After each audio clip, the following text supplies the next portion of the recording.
Nous avons quitté Saint-Malo ce matin, accompagnés par une armada de voiliers, de vedettes, et puis surtout l'Étoile du Roi et le Renard qui nous ont accompagnés tout le long du chenal. On a échangé quelques coups de canon, on a salué le Fort National, et en plus il y avait une petite brise sympathique qui nous a permis de hisser les voiles dans le chenal et d'être à peu près avec toutes les voiles dessus au niveau du phare du Grand Jardin.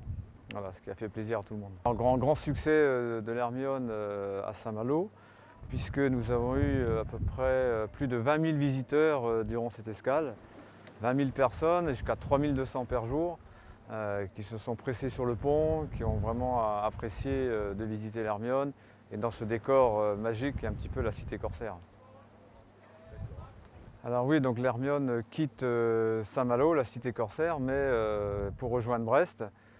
Prochaine destination, Brest avec ce grand rassemblement annuel de voiliers, de grands voiliers, puisque nous aurons l'un des plus grands voiliers du monde, un tas de navires à voile très connus.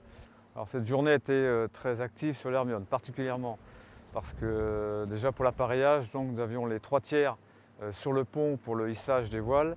On avait beaucoup de manœuvres à faire, beaucoup de voiles à établir en peu de temps. Donc ça a nécessité la présence des 3/3 sur le pont, c'est-à-dire tout le monde sur le pont jusqu'à peu près 13 heures. Donc c'était un gros exercice. Pour les nouveaux embarqués, c'était une première mise en jambe. C'était bien de le faire en groupe. Et puis donc nous sommes sortis du chenal avec un petit vent. Puis le vent est tombé complètement. Ça nous a forcé à carguer certaines voiles et puis repartir avec les moteurs. Et puis le vent est revenu. On a pu remettre de la voilure, un vent généreux puisque nous étions à 8-9 nœuds. Et puis vers les hauts de Bréa, le vent est retombé et puis maintenant il revient. Voilà, donc ça fait beaucoup de manœuvres.